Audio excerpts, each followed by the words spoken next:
Everybody wants to know how they can look like DK Metcalf, sprint like DK Metcalf, have a nice NFL contract like him, and eat 3 bags of candy every day. Jesus Christ, Ronnie Coleman was amazing. Mm-hmm. Wow. God, I love that guy. 1 cup of coffee, 3 to 4 bags of candy, and 1 meal. Well, I mean, if it ain't broke, don't fix it. You don't think it's broke. I guess what people aren't focused on is like, what is this meal that he has? They just focus on the candy. And it works for him. And I'm assuming that meal is a good meal. Sharpe's like, why don't you just have like 400 or 500 calories? His response was, that just doesn't last that long with me. It's not going to necessarily impact the workout that I'm about to do. But I think that sometimes with these athletes, these outliers, sometimes I think that people think that they don't know what they're talking about. But this guy knows exactly what he's talking about. The human body's not like, this is a horrible carbohydrate. I don't recognize what this is. You didn't come from a potato. You didn't come from fruit. You came from fucking Starburst. All right, fuck it. I'll just say it. DK Metcalf, he's a genetic freak, and he can eat whatever he wants. He's shredded, so don't even bother trying to do anything fitness-wise. Don't bother trying sprinting. Don't try football. Don't lift weights. Don't bother to do any of that shit because you're just going to be fat. You're going to be out of shape no matter what because your genetics are crap and you don't have anything to compare it to any of these professional athletes.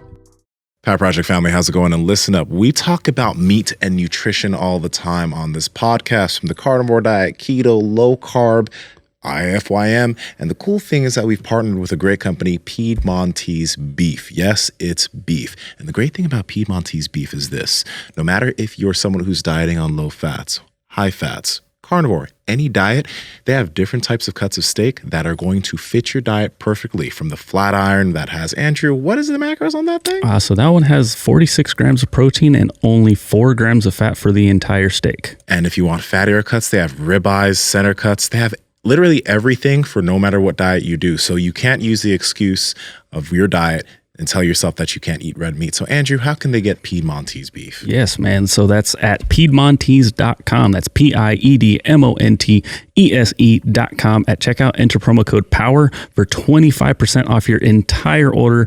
And if your order is $150 or more, you get free 2-day shipping. Again, Piedmontese.com, promo code POWER.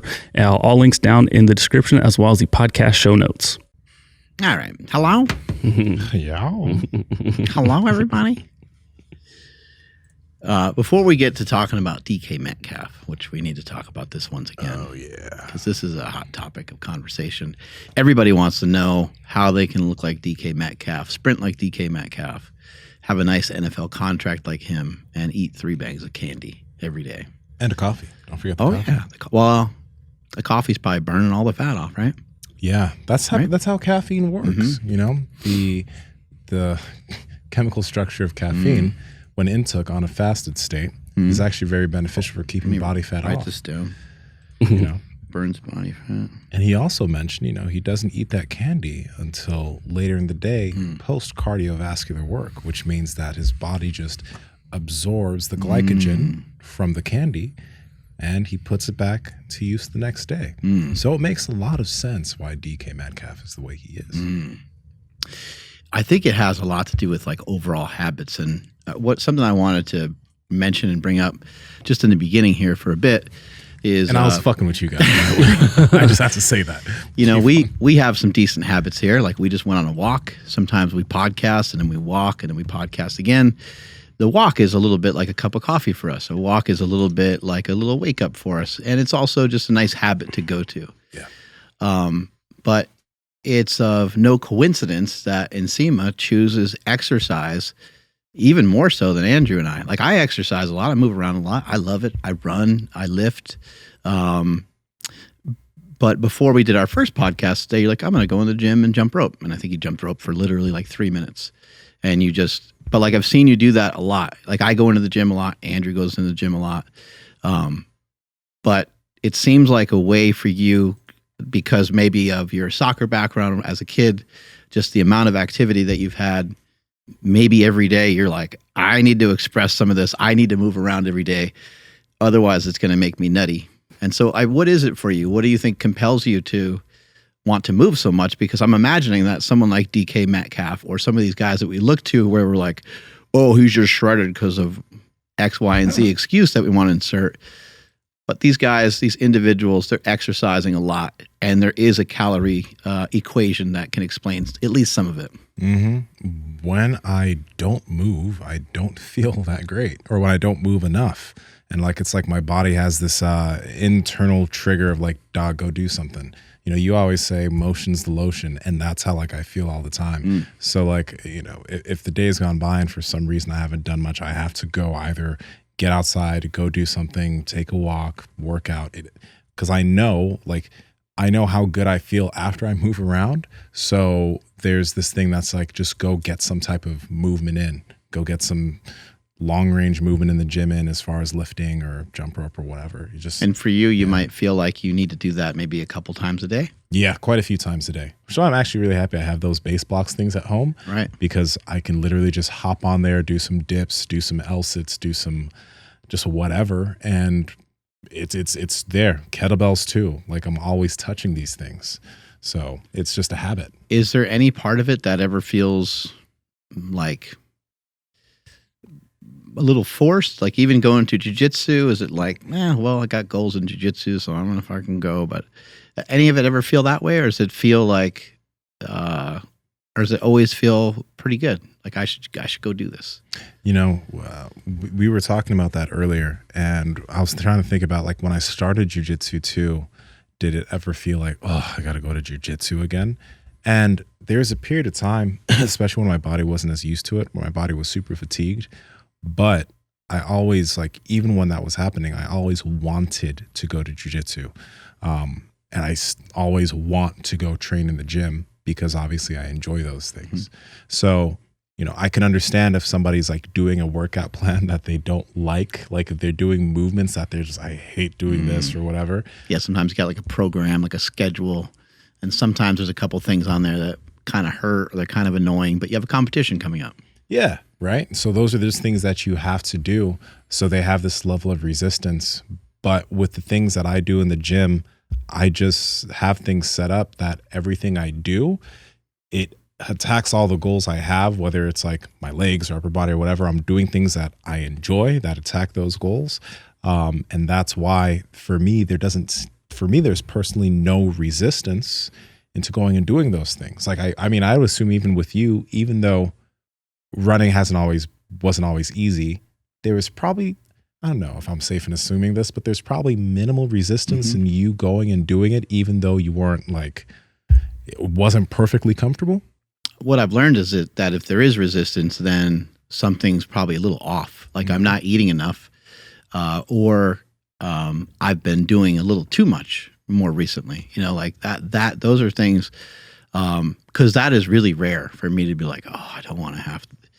And I might have, like when I get done with this podcast today, the first thing I want to do is like, I just want to leave. I want to go home. But at the same time, I did run already this morning. So if I went home, it wouldn't feel like a loss or anything. I did some of my stretches. I got some stuff in that was productive. But I also know that I won't be super proud or super pumped about my output for the day if I go home. Because usually once I go home, I just eat, I kind of hang out, and then it's time for bed. So it never really feels like a real struggle. And that's why sometimes I get a little frustrated when I hear people trying to promote like how much of a tough guy you are for buckling down on something that you already love. Yeah. I understand the mindset sometimes because, like, okay, your calf hurts or this hurts, that hurts. And so then you still go and run or you still go and do the thing. But if you didn't want to do it, you wouldn't be doing it. Like you're in the middle of it and then you're yelling at me about it. And I may be a guilty party. I may have shared a similar message at times. But after been thinking about it more as I got older, I'm just like, these are things that I actually, at the root base of all this stuff, I really actually love this a lot. And you get to. It's not that you have to, you get to. You have the privilege of being able to go do that. And one thing I want to mention too is like, recently when I did that little thing to my back and we had Chris Kadowski work on it. I had to not go to jiu-jitsu the next day. I really wanted to, but that day I was like, it's not a good idea. Because if I go and I do something, I might be out for a longer amount of time. So we're not saying that, even when we're at potentially in a situation where our body feels like it's at risk of injury, we're still going, because in those situations we adjust. But outside of those special situations, I'm figuring out something. If I can't go to jiu-jitsu, I was still doing something in the gym that would allow me to expend in a safe way. And I also really do want to, what you mentioned right there, you see it a lot in like some fitness stuff and some bodybuilding stuff, even powerlifting, and you see it's like people are talking about these things as if they're painful, sacrificial, hardcore experiences. When I was going through my bodybuilding prep, I wasn't sacrificing shit. There were times it felt hard because I was in a deficit, but at the end of the day, it's like I'm doing this to myself, and it's to get on stage, but it's not some wild, crazy thing. I didn't look at it that way even back then, and it shouldn't be portrayed that way. It's you're getting ready for a show, you're getting ready for a meet, you're getting ready for a competition, you're going in and training, and it's just what you need to do. It's only as difficult as you want to make it to be in your mind. You don't have to make it difficult. It doesn't have to be. And going back to thinking about the greats, you're going to have Ronnie Coleman, and you're going to have these guys. Ronnie Coleman's a great example, because Ronnie Coleman is super happy and super nice, and he's lightweight, he's making kind of jokes. He's got 800 pounds in the bar. He's talking about the weight being light. Yeah. What an amazing mindset. And, I'm sure that Ronnie Coleman has talked about hard work before, but I've never really heard him. He's just motivating because he's such an animal. And the work that he just happens to be doing. And he puts really out, he puts out a lot of intensity. He's a guy that he wants to put the work in. But is the work really hard? It's not hard, because he built himself up to be able to adapt to those kinds of weights and that kind of intensity. So therefore, when he got there, just like someone getting a black belt in jiu-jitsu and stuff, when you're thinking about it when you're younger and when you're newer, you're going to think, man, that's really hard. How do I ever become one of those people? But then you become one of those people, and you're like, that wasn't that hard. Yeah. And it sounds like I was going to use the R word there for a second. It sounds ridiculous. It sounds ridiculous to think that. But you look at Ronnie Coleman squatting 800 pounds, deadlifting 800 pounds. It just lightweight. It doesn't look hard. It just looks like this is part of the process. What's the guy in the back doing? Oh, he's just holding the guy. Got it. The guy in the back is rocking some really nice shorts. Those booty shorts are real tight. Brian Dobson, I think, was one of his coaches. I think we're bringing that style back. We need it. We need it back. Yeah. I see some bodybuilders actually. I only saw a few people wearing crop tops. That's something that I wear shorts that are short, but I don't know about the crop top, dog. Some dudes wearing crop tops? Yeah. Wow. That was around Russ Swole was wearing, he was doing the crop top for a little bit. That was a 90s thing, football players would wear. And he was a football player. Russ was a what it football is. player, so. Jesus Christ, Ronnie Coleman was amazing. Wow. God, I love that guy. Yeah. Anyway, let's get to DK Metcalf. Shannon Sharpe was talking about DK Metcalf. I just wanted to bring some of that up because there's people that are on one side of the fence with their exercise where it's the last thing they want to do. They're having a very tough time getting into it, getting involved in it. When they do have an energy expenditure, it might feel exhausting. It might feel difficult for them just because they haven't gotten to the other side. There's a lot of us that are on the other side of it, and we enjoy exercise. Maybe it's something that's been instilled in us when we were young, and therefore we feel a need to move around a lot. So DK Metcalf, in some of this explanation of his diet, what's being missed is this guy works out a lot, and he has worked out a lot. He's been doing so for decades. He's also one of a kind. He is a damn near Olympic level sprinter in the 100 meters. He seems to be an unbelievable specimen. So some of the rules that apply to everybody else, there might be some rules that maybe don't apply to him directly. Maybe there's certain things about his body that are going to be slightly different. But what about all the years he spent working on sprinting? What about all the years he's been in sport? What about all the years he's spent lifting? I think people just want to read into this and be like, he eats candy and he's shredded. Real quick about that rules thing that you mentioned, man. I think I think all the same rules apply to DK that apply to everybody else. And we'll get into what he's doing there. But when people hear it, they'll be like, that's ridiculous. But, you know, when he mentions his practices that he goes to, all the things that he does, one thing is like, as you do something over time, physically it gets easier. You don't burn as many calories when you do it. He's been playing football for a long time. He's been doing a lot of these things. So like naturally, he's not going to be, even though he's explosive and he's wild, he's been doing this for probably over a decade. So he's used to these athletic movements, these things. They're done in a way that doesn't break his body apart as it would be for somebody who just started doing things like that. So you got to understand now, like, he doesn't need to have crazy amounts of, you know, food or whatever right before he goes to exercise. He's used to it. It's part of him. It's what he does. So I just want to say that before we get into this. Indeed. And of course, just from a genetic standpoint, like some people can hold more muscle mass. Like this is a very big individual. He's 6'3", 6'4", and like 240 pounds. Yeah. Here we go. Kevin Garnett's podcast. And your diet. 1 cup of coffee, 2 cups of coffee. Just one. 1 cup of coffee, 3 to 4 bags of candy, and 1 meal. Is that true? Oh, I don't have time to lie. Hold on. So you wake up in the morning, Right. You get a cup of coffee. Right. Okay, are you eating anything with that cup of coffee? Are you eating grits, eggs, oatmeal, bacon, pancakes? What's with the cup of coffee? Just a cup of coffee? It's just a little latte. Okay. A large latte. Large latte, okay. So then you go work out? No, I've already worked out. You've already worked out. So you worked out fasted. You do fasted workouts. Yeah. Okay. Come on, get your latte, sit down, watch a little TV. Maybe you catching up on Snowfall, something like that. Ozark, you watch a little TV. You eat again. So what time you work out? I wake up at 6, work out at 7 so normal Monday looks like I wake up at 6, work out at 7 to like 8:30, drive like 30 minutes, work out again from like 9 to 10. Hold on. You work out from 7 to 8:30? Right, yes, sir. So what's that workout entail? This is my physical therapy. Okay. So it's okay. You do it. That's PT. That's PT. Mhm, Just for PT, your foot. yeah. Okay. Then you drive 30. Do you eat anything? No. Then I drive 30 minutes and then I upper body lift. Yeah. See, that's your problem. You're not efficient. You ain't fueling yourself. Well, man, I don't care what type of car you got. You got to put gas in it. I'm not a car. Yes, you are. I'm an alien. No. Well, see, just think of how big an alien is. How are you more freaky of an alien? I've been doing this since I was like almost in college. Here's the thing. Sometimes people can do the wrong thing for an extremely long time.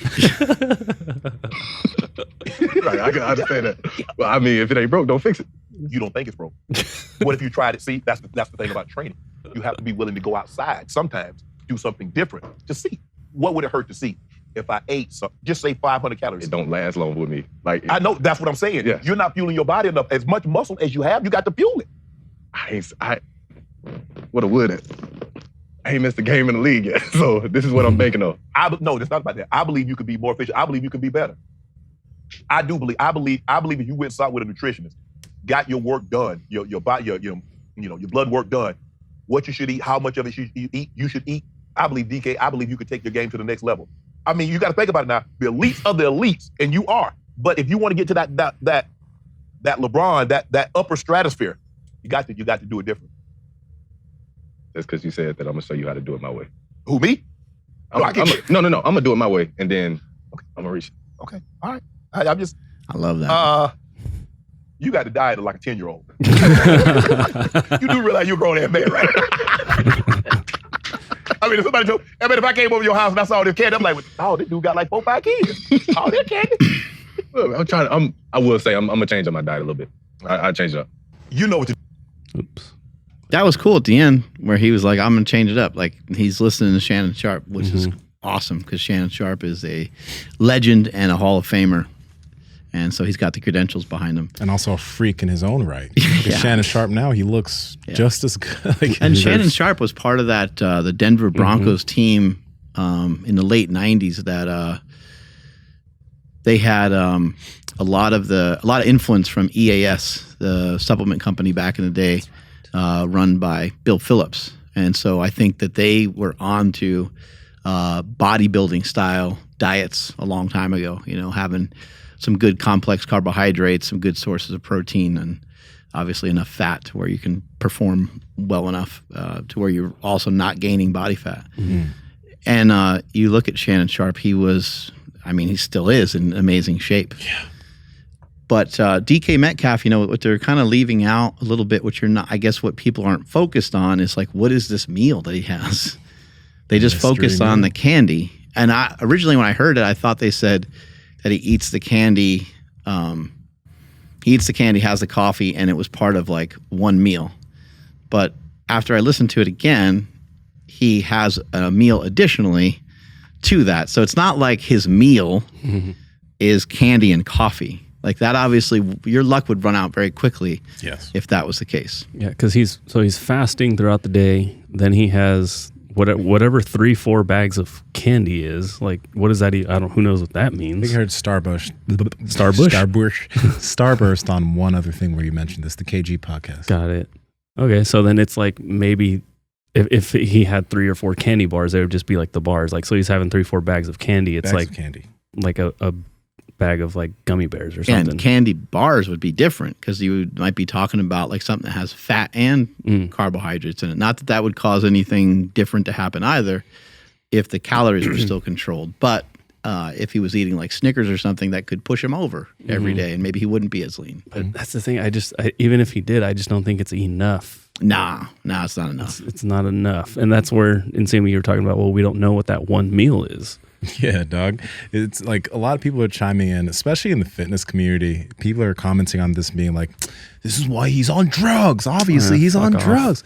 And okay, like, all right, you guys who think that there's no talking in that sense, because that's the belief there. But like this guy, he's probably having a pretty sizable meal, like a pretty decent meal. And if there's anything that like we figured out, since we've been doing a lot of fasting ourselves, and I never would have thought it was possible either, but if I have one big meal in the evening and I wake up the next day and I have some electrolytes or whatever, I can have a decent workout and I can do some jiu-jitsu and I can have another big ass meal that evening and feel good. So it's not something that is common because not a lot of people, DK pretty much, he said he does fasted workouts. Most people in the sports realm don't even experiment with that because fasting is something that a lot of people are like, you can't perform well if you're fasted, right? And I can understand why, but he's one of those athletes that applies it and it works for him. And I'm assuming that meal is a good meal. A big guy like that can fucking eat. Sometimes these athletes too, like they're sold to us as like, this is what they're good at. And then the guy, of course, he's not allowed to be good at anything else. He's not allowed to be smart. He's not allowed to have good ideas about how his own body performs. He's just this. Stay in your lane. Yeah, but if you listen to what he fucking said, it was really intuitive. Sharpe's like, why don't you just have like 400 or 500 calories? Like, and somebody could say that about either one of us. Why don't you have a couple 100 calories for your exercise? And we could sit here and try to figure out whether that's better. Like, it might be more optimal. But his response was, that just doesn't last that long with me. That's fucking amazing. That's kind of brilliant because what I'm interpreting there is that he's just saying like, that's just going to be burned up super quick anyway. It's not going to necessarily impact the workout that I'm about to do. And we could argue whether it can or can't. I don't know what studies show or whatever. But for him, he's like, that shit just evaporates. I don't know, like, we've been experimenting with fasting for a long time. And if you have breakfast, sometimes you're like, holy shit, did I eat today? Like, you're like, holy shit, I'm really hungry today. Yeah. And you're like, what's different? You're like, oh, I did have breakfast. That's what, like, so what he's saying is actually kind of accurate. You put something there, your body's probably going to want to use it and burn it. Now, does it give you more energy for the workout? I don't know. But I think that sometimes with these athletes, these outliers, sometimes I think that people think that they don't know what they're talking about. But this guy knows exactly what he's talking about. And I think he has felt it out for himself and he's found what feels good to him. Now, can he do better on the diet? Is the candy like kind of pointless? Maybe, but also if it makes him happy, sounds like he lives a hell of a life. Sounds like he seems like he's very disciplined in a lot of ways. So if he has the candy, makes him feel good, hits you with some dopamine after some hard practices, sounds like, hey, go for it. Yeah. Like physical therapy, another practice, goes home, probably has another, like has candy or whatever. It's like the guy's putting in consistent work. And yeah, I mean, there probably are ways that he could improve upon it, but at the end of the day, like he is where he is doing what he's doing, right? So everyone's gonna say it's like it's drugs, it's this, it's that, but they're not even saying the right drugs. Like I'm looking at the comments and people are like, hold on, let me pull it up really quick. I'm an alien. Translation, I use HGH. How the fuck is HGH going to help be like that? It's like people don't even know. Yeah, I think people really underestimate how long some people have been doing things, you know, especially if he's an athlete. He's probably been playing sports since he was a fucking kid. Like people underestimate that shit. And then they think that everyone works with the same template. Mm-hmm. You know what I mean? Like his template 5 years ago is different than his template now. And his template right now will not work for you. But there could come a point where that template actually, it could work. Because, I mean, I'm not saying I'm DK Metcalf, but I could do that because I understand what's working. I understand what's going on there. As long as the meal in the evening is enough food, you could do that.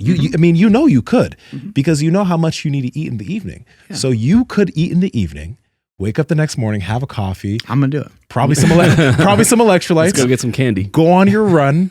Do some physical therapy. Right. Mm-hmm. I know you probably wouldn't, but you could have a bag of candy or two, and then go do something else, and then have a big dinner and be okay. Absolutely. Because again, we understand how this works. So the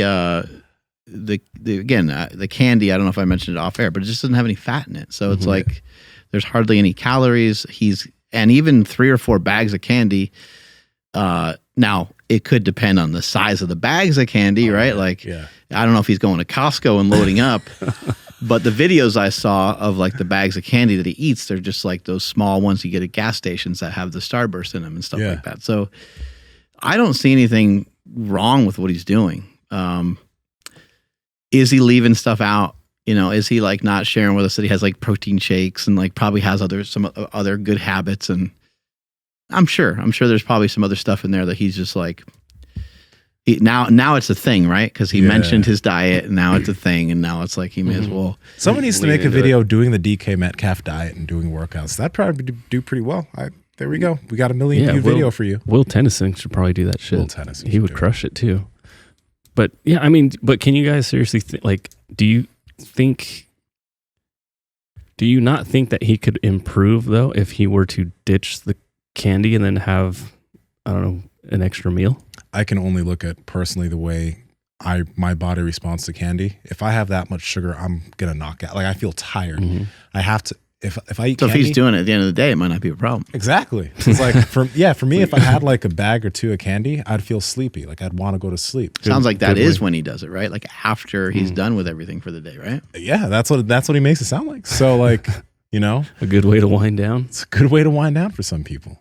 Hey, I know you're enjoying this episode, but listen up. We partner with Merrick Health. They're a telehealth network owned by Derek for more plates, more dates. But literally, the amazing thing about Merrick Health and getting your labs done with them is that when you get your labs done, you work with a client care coordinator that goes over your labs and gives you specific supplementation or nutrition protocols or potentially hormonal protocols for your levels. The problem with a lot of these other telehealth networks is that when they do these things, they give everybody the same exact things, which actually can hurt you long-term more than help you. Andrew, how can they get it? Yes, that's over at MerrickHealth.com. That's MAREK Health.com. And if you already know what labs you want to get at checkout, enter promo code PowerProject10 to save 10% off all of those labs. If you don't know where to start, head over to MerrickHealth.com/PowerProject. And you guys will get directed straight to the Power Project panel that has 26 different labs that will cover everything you need. And at checkout, enter promo code PowerProject to save $101 off of that panel. Again, MerrickHealth.com, links to them down in the description as well as the podcast show notes. Yeah, I'm just trying to think if there's anything like nutrition is weird. Like I think that if your nutrition doesn't like fuck you up, like if your nutrition doesn't hurt your sleep, and if you're not like malnourished and or overeating excessively, I think the rest is fairly nuanced, and it's really difficult to say like what would work really well. Pat powerlifting was a crazy example of this. I mean, there were guys at Westside that like rarely got 100 grams of protein in a day. They just ate so much like junk that they didn't even have room. Were they kind of fat though? Yeah, no, they were fat, but performance, they were very fat. But performance-wise, they lifted like crazy. Yeah. And so that made Louis Simmons just think like nutrition didn't matter at all. And we've heard John Danaher talk about some of that before, where he doesn't think the nutrition matters at all. And obviously, we don't believe that nutrition doesn't matter at all, but it's kind of hard to say, like, are you going to have more or better energy because you ate a very specific way? I don't think the human body works that way. I think that the human body's not like, this is a horrible carbohydrate. What's this decision about? Let's all freak out. I don't recognize what this is. Therefore, when we're asked to burn sugar, we're not going to utilize you because you didn't come from a potato. You didn't come from fruit. You came from fucking Starburst. So you go over there and you store as fat. You're just going to hang out over there and you're never going to be released. You're never going to come out of your room.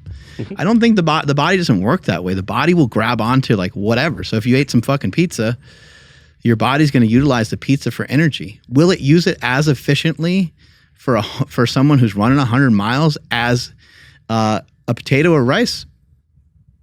I would love for someone to try to prove that to be a wrong idea. Like, I don't see how it wouldn't. I guess I could say it that way. Now, again, if the pizza is fucking you up because you have autoimmune disorders and because you're not sleeping well, then we might have a problem. If you're not getting in proper nutrition because you need the nutrients, then you might have a problem. But other than that, like, as much as we love nutrition, I don't know how much it matters. For a person that's like trying to pay attention to their body composition. Yes. Yeah. Like, okay. So the reason I asked you about those powerlifters, I'm like, were they fat?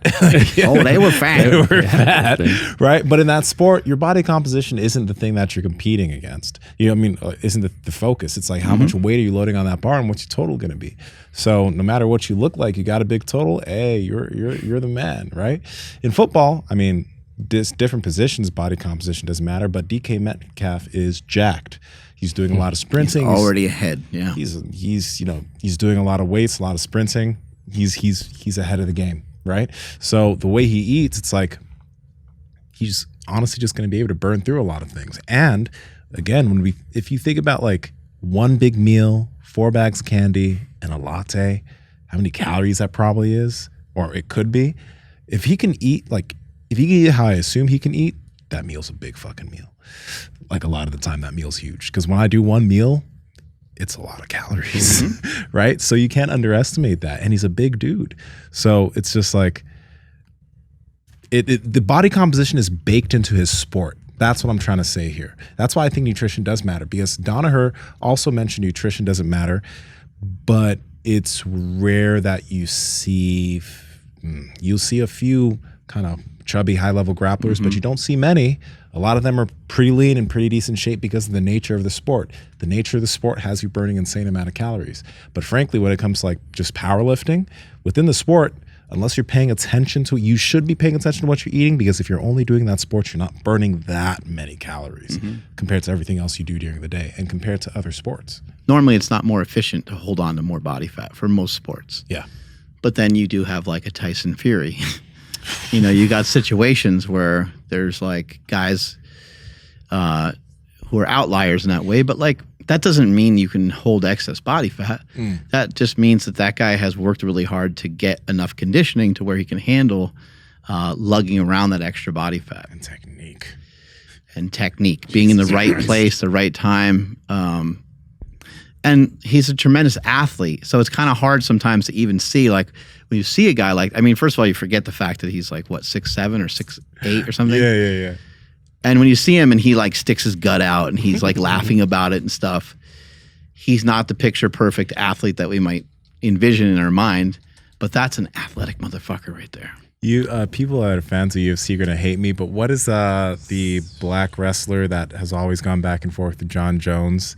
Cormier. Daniel Cormier. Daniel Cormier. You remember that thing where he was like, "This is what peak performance Oh looks like." yeah. That's exactly what came Yeah, to mind. yeah. He's eating all that junk. Yeah. Yeah, I mean, But there's look at him. yeah. Shit. There's a lot of athletes that dominated that eat like crap. Yeah. Babe Ruth would eat a bunch of hot dogs before he'd go out and smash a bunch of home runs, Jesus Christ. right? I mean, it's just So Google has Tyson Fury at 6'9". nice. Wow. 6'9", how much did he weigh? Like 270? Why doesn't it show that? Let's see. Oh, come on. Fucking I guess it's between 260 and 270. He's a monster. body Yeah. weight. Oh, Again, I think, like if we're talking about like a sport being impacted by your body composition, then you're going to have to tighten up your nutrition. Yeah. And there's a lot of sports that fall in that category. Like you can't be a fat sprinter. No. Like there's not someone that runs 100 meters. DK Metcalf's talking about being able to run 100 meters in potentially under 9 seconds if he had a year to train for it, which is really cool. I love the guy's mindset. Yeah. Fucking savage. Because he ran like a 10.3, I think they said, at 240 pounds. Mm-hmm.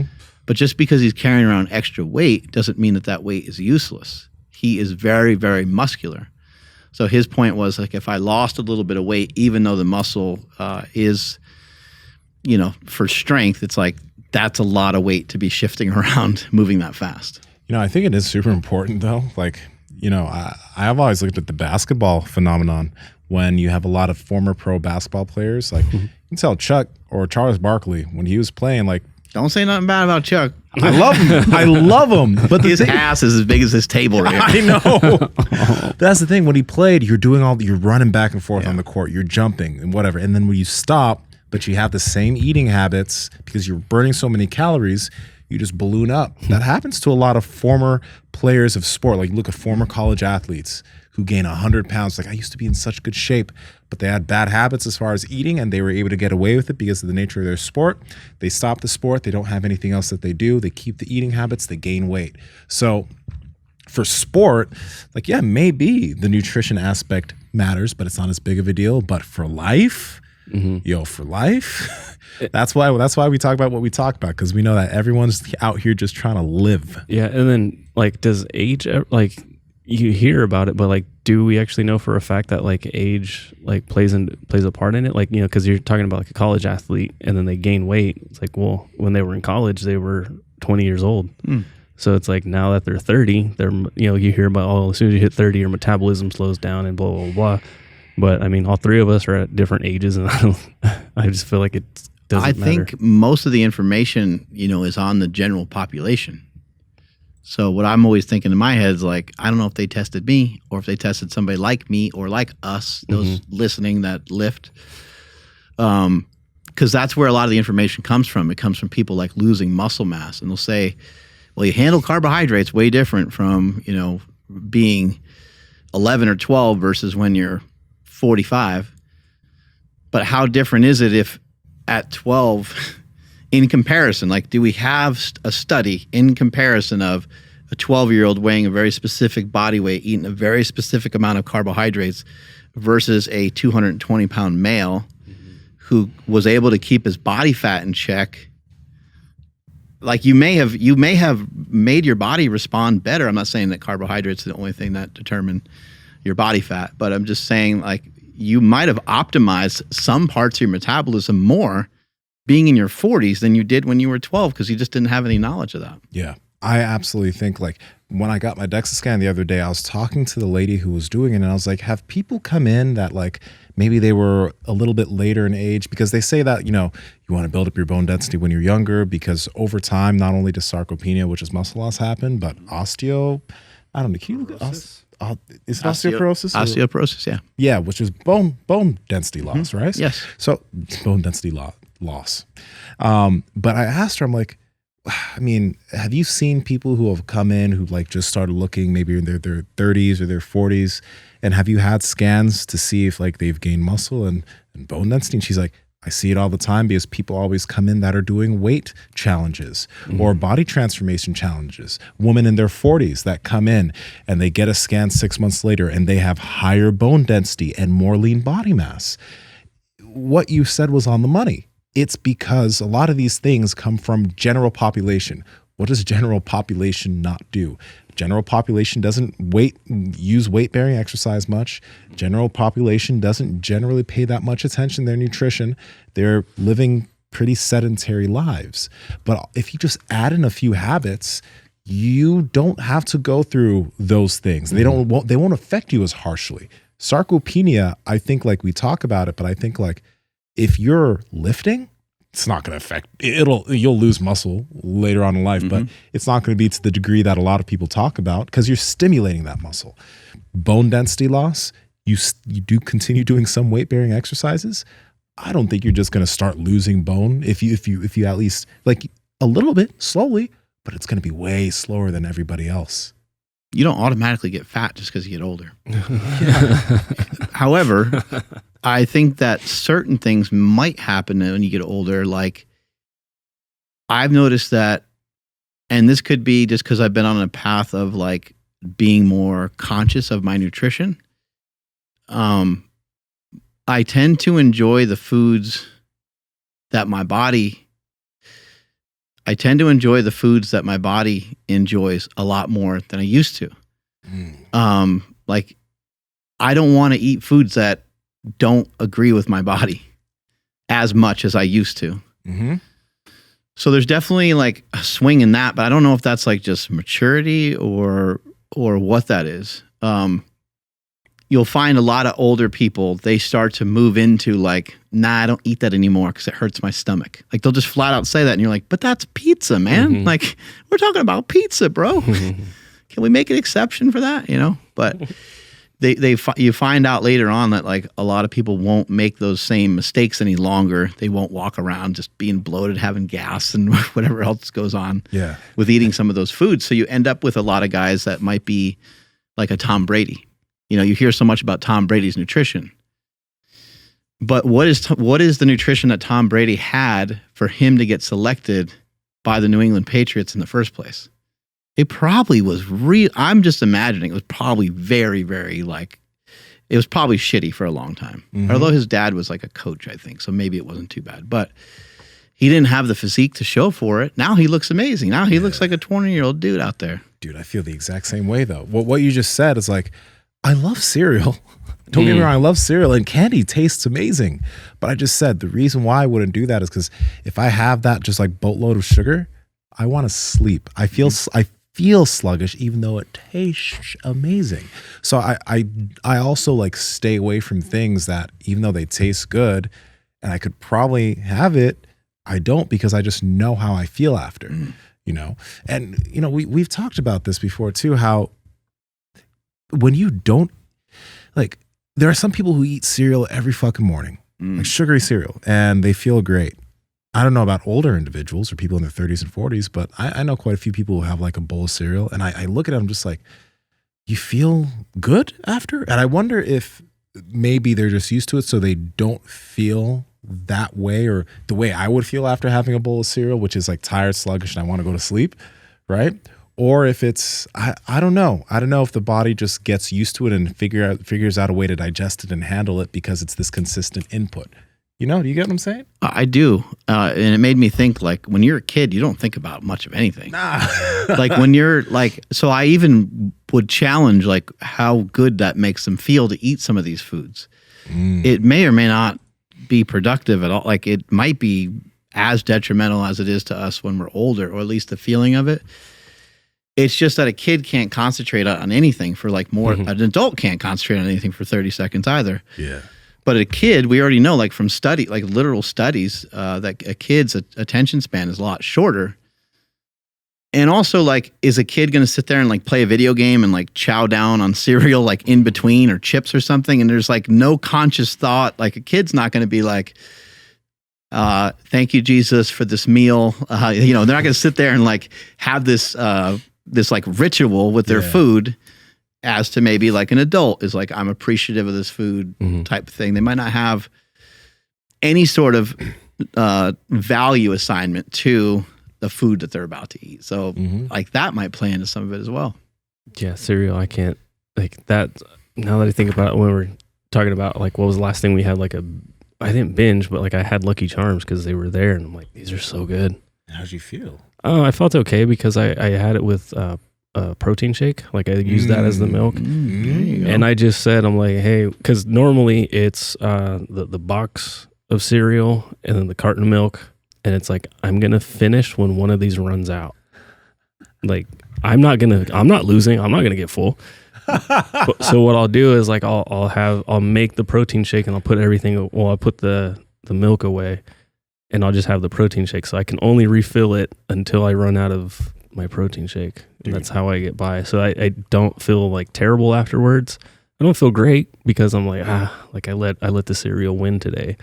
But at the end of the day, it's like, okay, like, I don't know, less than 500 calories and I had at least 30 grams of protein. Like, it's not bad. One thing I'll say that is a wonderful thing that you talked about is like, yo, take maybe some This Is the Way, or you guys don't have access to the Keto Pro yet, but what do?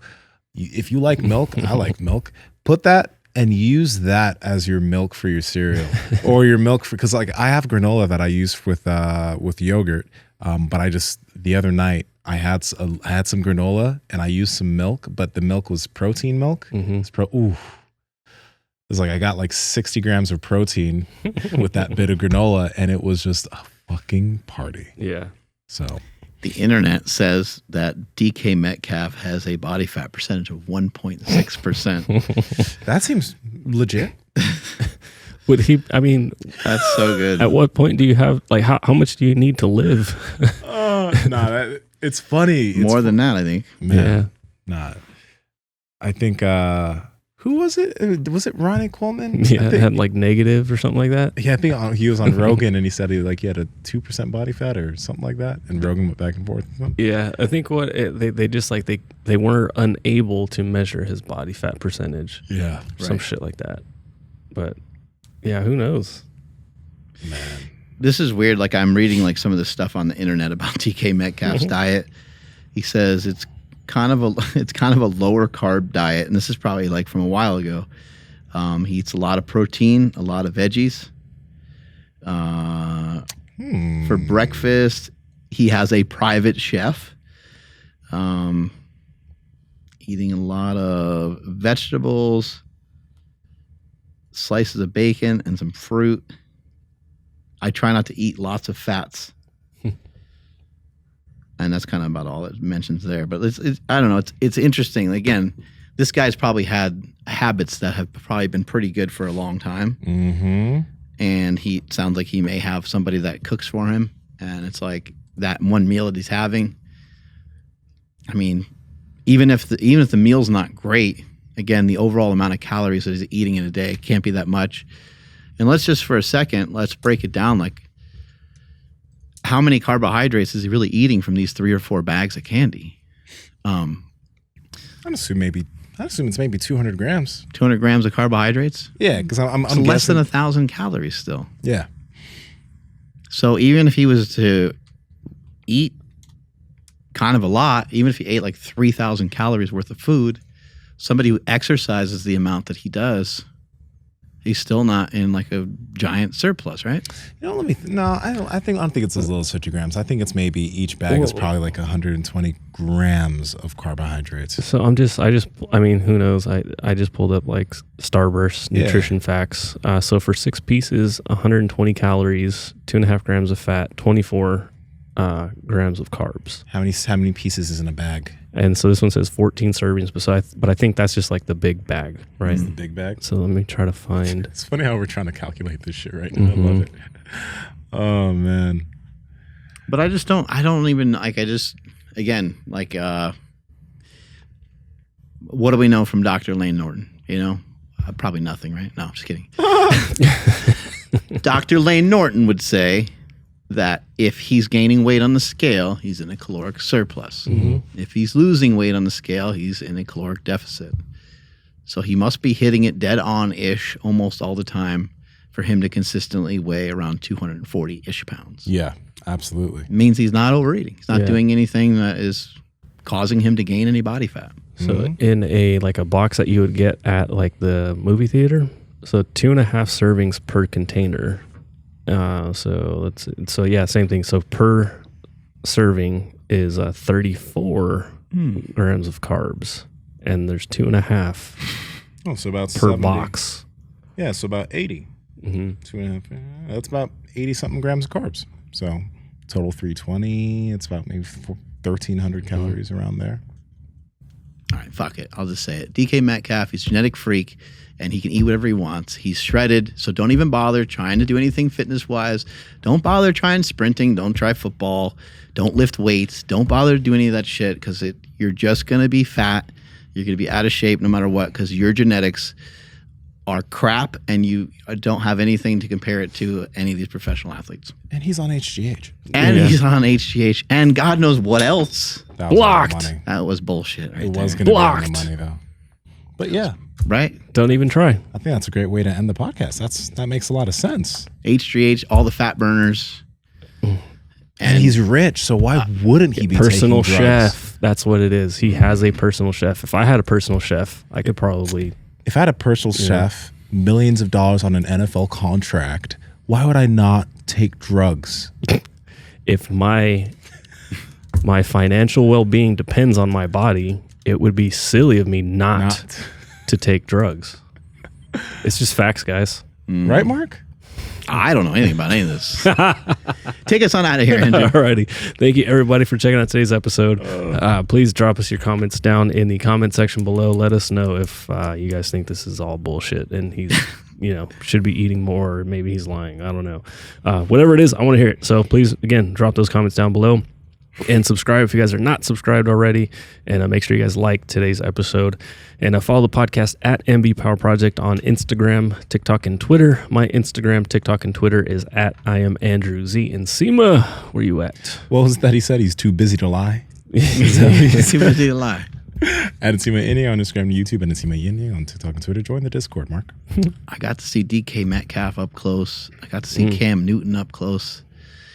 These are some special human beings. Like, holy shit. Yeah. They're fucking jacked. They're tall. They're so athletic. It's just Cam Newton's calves. It was insane. He's a quarterback in the NFL. His calves are like Nsima's. What's the receiver You're that like, what the fuck? the receiver that crushed the Niners at the game I was at? Adams? No. Oh, For the Packers. fuck. Fuck. He's Either like way. one of the best receivers. Yeah. In the NFL, yeah. Saw him with Aaron Rodgers. That was incredible.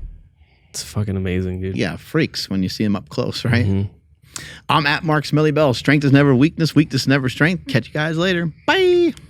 Devontae Adams. There you go. Devontae Adams? Is he a tall guy? Oh.